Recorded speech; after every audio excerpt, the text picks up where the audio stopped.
Kodrai Jisu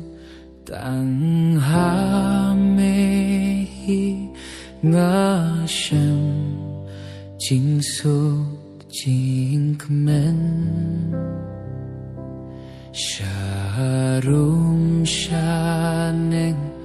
ngawat laslam tang ha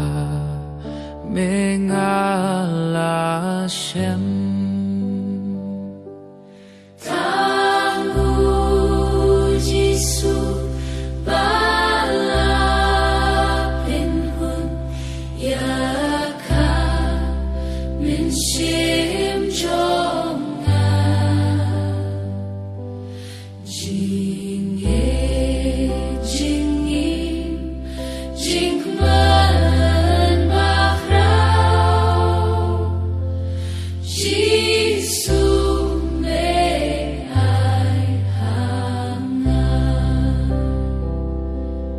Jing suk jing jatait ngalawat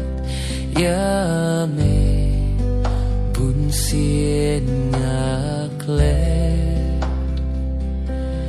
pan ban jing yet jong me atrai yang kam sham ling de Tangu Jisu balapin hun yaka minshim jonga jinge jingim jingman bahrau Jisu me ai hana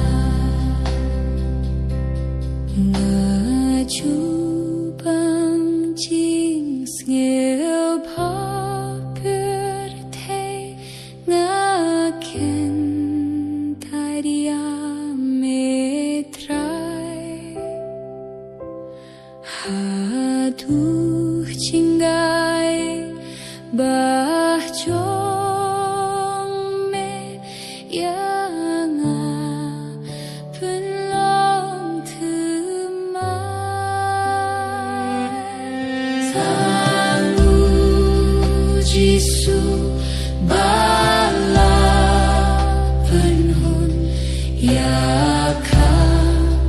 min siem jonga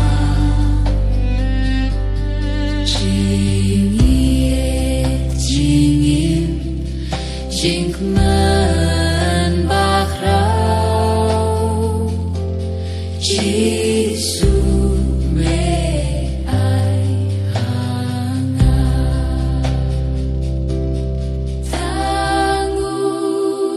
Jisu balapin